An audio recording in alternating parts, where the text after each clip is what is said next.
so many times I have these great conversations, but it doesn't involve you. And so I decided to record them because it makes sense. And maybe, just maybe, it can help you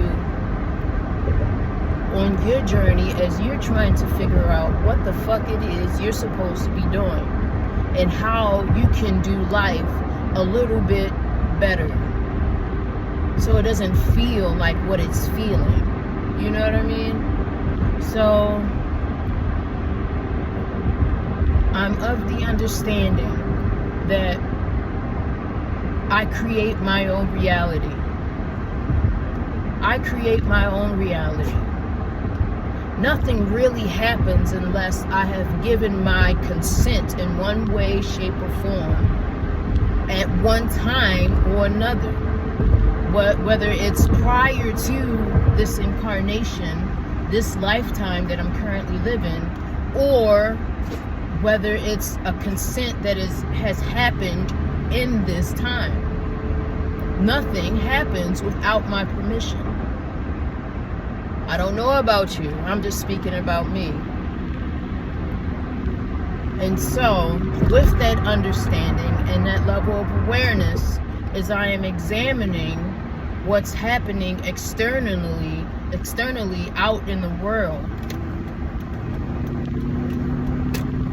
I am questioning what it is I'm really seeing. And my attention is drawn to this colonizing spirit or this colonizing energy. Now, currently, the colonizing energy or spirit wears a mask of the white face. We say, it looks like white people are just been the colonizers. You know what I mean? And I understand why we would really just say that, because we're looking at what it looks like. So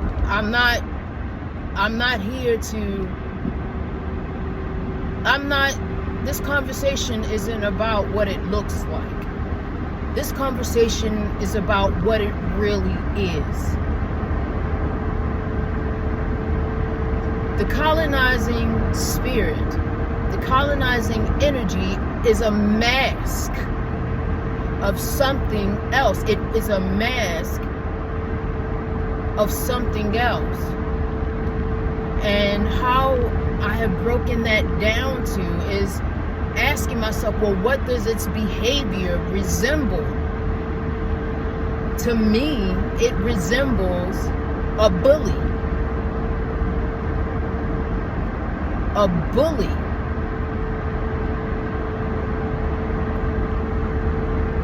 And then my mind goes to my experiences of bullies. And I've had several encounters with bullies in my lifetime as a child and as an adult. In my experiences with bullies as a child,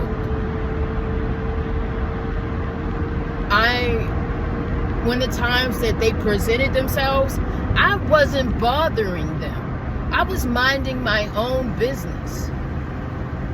I wasn't even thinking about them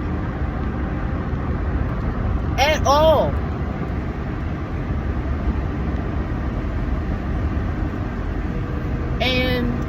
But they were aware of me. There was something about me that rubbed them the wrong way. Even though I was not talking to them, I did not speak to them, I was just simply being myself. As a child experiencing the foster care system, there were times where people had a problem with me. I was going through my own shit. Life was lifing, and I was just trying to be okay with what life was presenting me. Whatever my journey was, I was just trying to be okay. I didn't really speak to people. I just really stayed to myself. But But there was something about me that the bullies just felt like, you know, they had to fuck with me. So, once upon a time, while in the foster care system, it was the end of the day, end of the school day. I was happy that school was over and that I could just go home and just keep doing my Shannon shit. And while on the way, I'm in Baltimore City. I'm on the east side on Moravia Road between, I forget what street that is, and Sinclair Lane. I lived on Truesdale, and so that's where I was heading. But the street that I was coming from was the street, if for my Baltimoreans for real, where there's the McDonald's and then there's like 95. That cross street, because I was coming from Moravia Park Primary School. Remember that. I'm walking up the hill of Moravia on Moravia Road by myself, minding my business. On the left, well, on the right was, I forget what school that was. I feel like it starts with an M, but I'm not sure. It was like a series of schools. But maybe one school originally, but now it's a series of schools. And on the left was these buildings with steps running alongside it. They were businesses. And I remember being at the bottom of these steps, and this girl comes out of nowhere. Now, there was a group of girls behind me that I noticed, but I didn't really pay them any attention. I just was aware that they were behind me. But then this girl from that group comes, and somehow there's a conversation of whether or not who could beat the other person to the top of the stairs. And I remember saying that I know I can beat you. I can beat you to the top. And then we went, and I did. Little did I know I was being sized up. I was being sized up.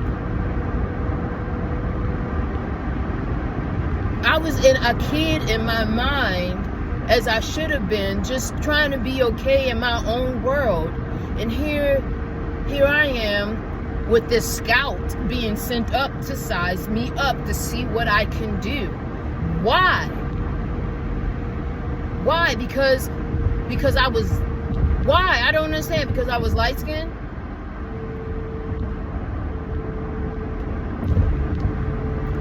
Because I was light-skinned, for real?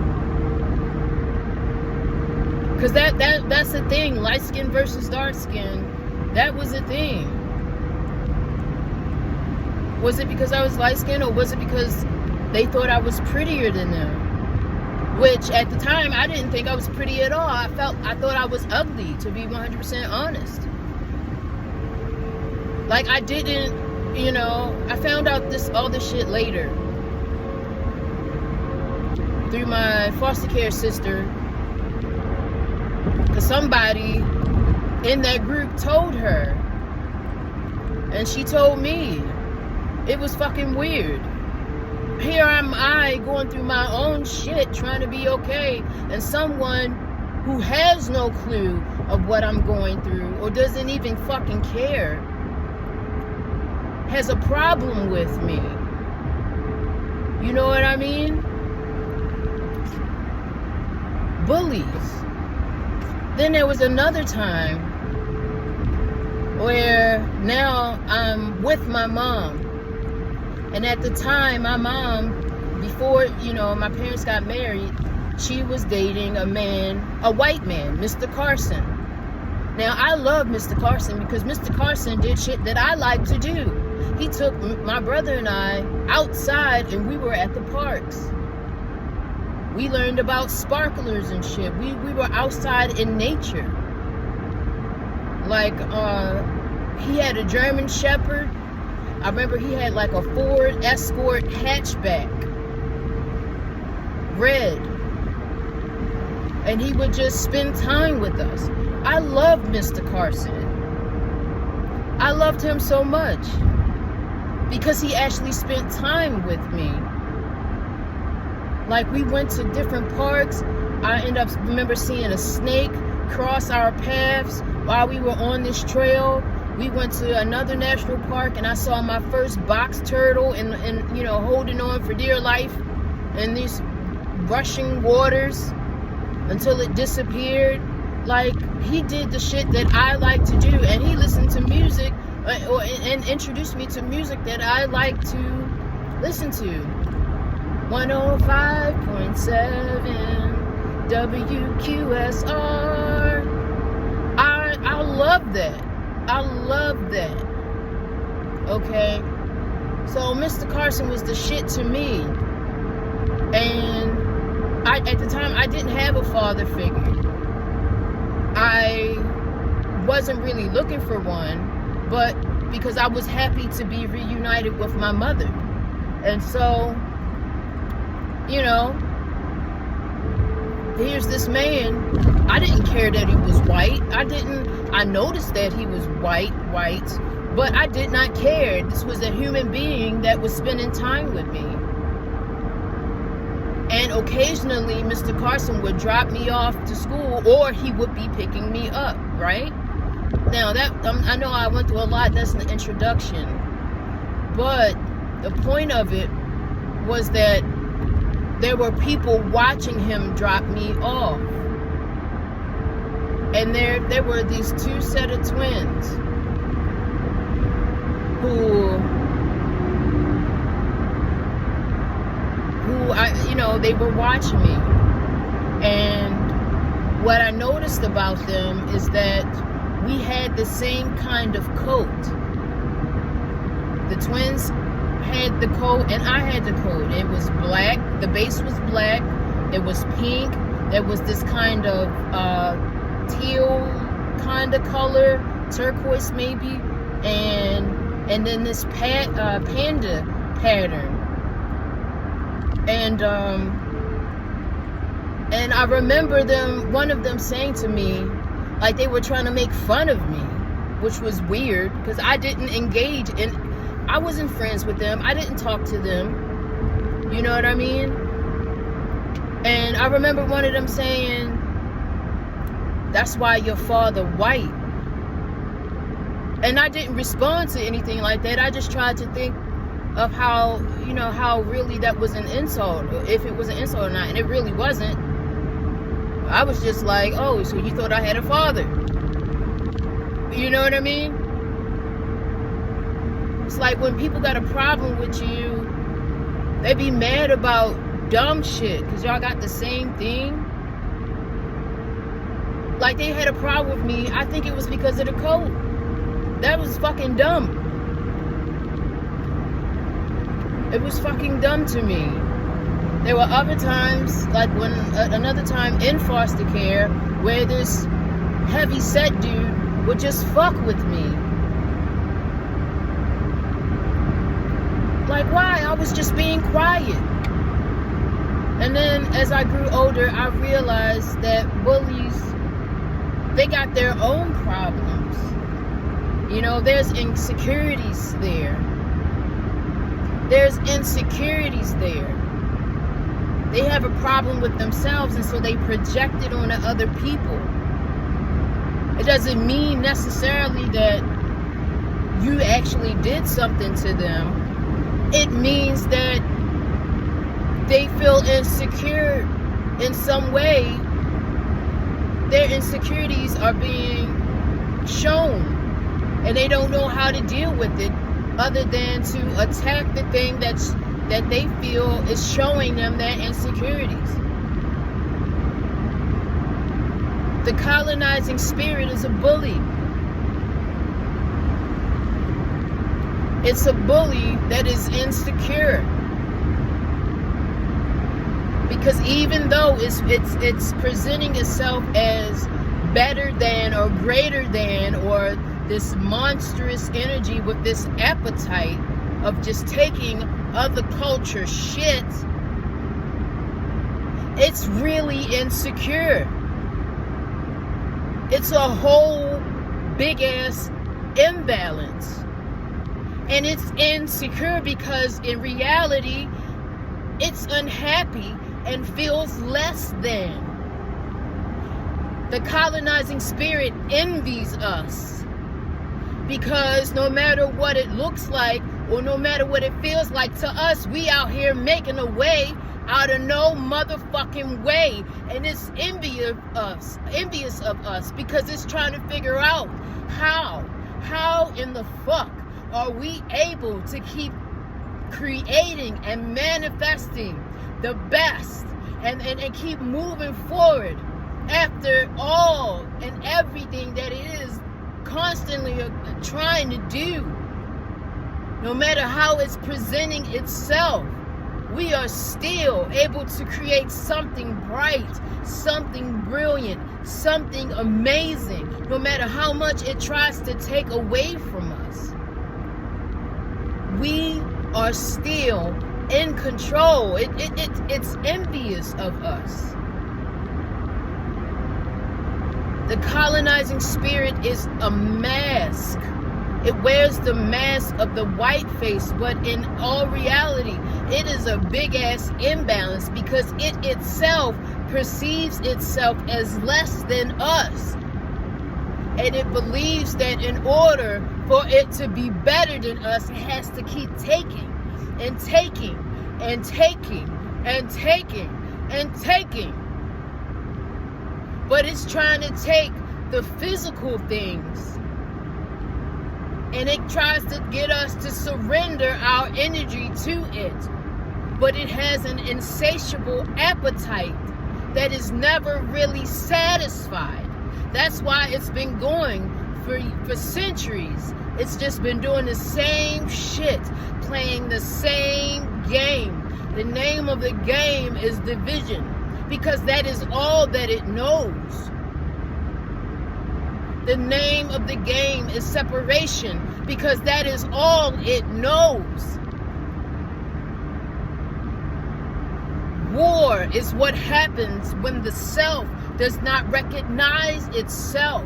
Colonization is what happens when it believes that it is less than and puffs its chest out so it can be perceived as greater than the self.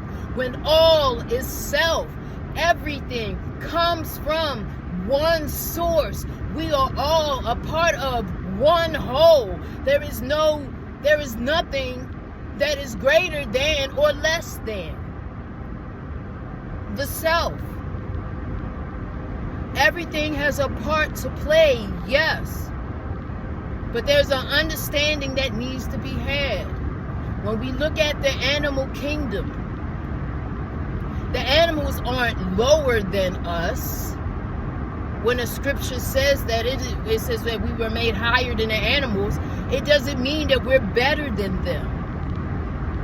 Look at the animal kingdom.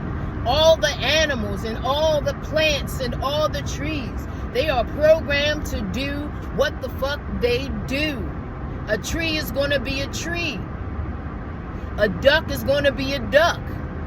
A squirrel is going to be a squirrel, because that's what it knows that it is and knows what it's supposed to do. They're going to do what the fuck it is they're supposed to do.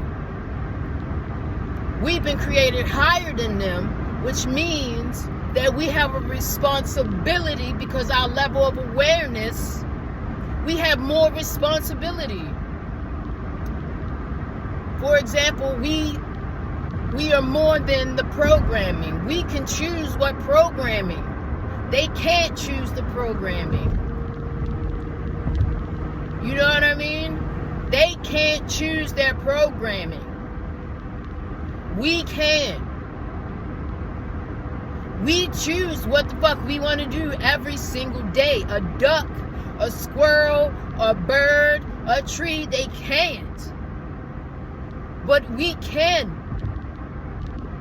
And that is why we've been given this responsibility to care for them. Because We can choose that.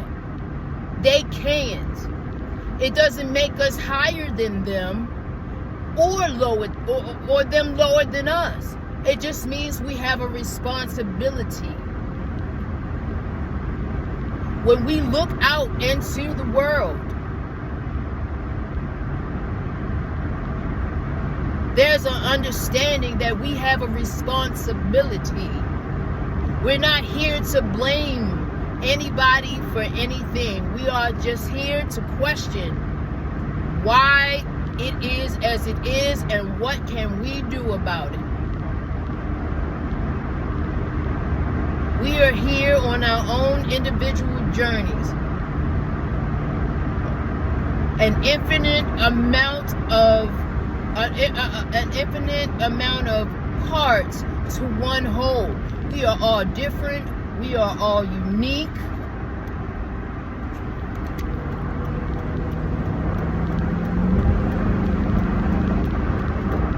We're not the same, but we are all connected. We don't have to believe the same thing, but in what we believe, it's supposed to bring out the best in us. It's supposed to bring out the best in us.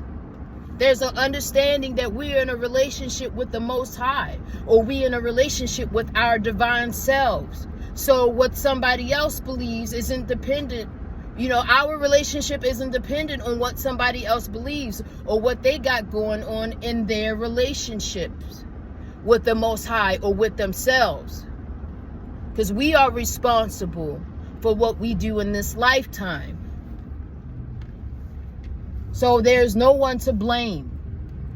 We're not blaming our parents. We're not blaming the government. We're not blaming these fake powers. We're not blaming them. We are here to take responsibility for our own lives and what we got going on, because we have the power to do so. If we want to believe that we are less than because the world outside of us looks so much greater, then that's the responsibility. That's what we're taking on. That's what we're choosing to believe, but it doesn't mean that it's true. Maybe it's true for a season. But even that season changes. You feel me? That season changes. The seasons change. We go from fall to winter, from winter to spring, from spring to summer, and back again. Seasons change. Our seasons change. It is time for us to take responsibility for the realities that we are creating. It's not time to blame anything or anybody. It's time for us to take accountability for the power that we actually have. We are not some weak-ass people. We're not. It is time to let go of that programming that is nothing that we can do, and that the people out there, the rich, and this new world order and or whatever else is so much greater than us, when in actuality they are in and have always been in an imbalanced state. They are insecure and they envy who we are. They envy who we are. They want us. They want to be us so fucking bad. But they're not willing to let go of this fake power that they have. They looking for happiness and they can't really find it. That's why their appetite is insatiable. They're looking for it. They see us happy and they want to take that happiness, but it never really makes them happy. You feel me? It never really makes them happy. So they just going to keep doing what it is they're doing. But it's up to us to reclaim our energy collectively and stop fucking paying them attention and focus on what it is that we came here to do. Do the things that we need to do to make us whole. Reclaim our energy back from them. That is our responsibility. I'm glad I recorded this. I love you. I love you. I love you. I love you. Take from this what resonates with you. Sit with the Most High. or sit with yourself and ask, what parts of this message is meant for me? And the parts that aren't, go ahead and disregard it. Go ahead and disregard it. You don't gotta be mad. You don't have to feel some type of way. But even if you're triggered, ask, why am I triggered by this? And just sit and wait for the higher self. Wait for God. Wait for a response. We are created so much more than what we've been programmed to believe. But understand that that programming that we've accepted, we don't have to keep doing it. We're not the trees. Though in another lifetime we might have been a tree. We're not the animals. Even though in another lifetime we could have been animals. In this lifetime, this is us. We've been created higher than that. We have a deeper responsibility. What does Stanley say? With great power comes great responsibility. Which also means that there's accountability. And we're not no punk bitches out here for real. We're not weak for real. Like, come on. War is what happens when the self thinks itself higher or lower than the self. God is so much greater than this. And collectively, we are all God. And we are greater than this. We don't have to keep sinking so low because we feel so weak and helpless. We're not. We're not. I love you. Let this marinate in your spirit. Have a good day.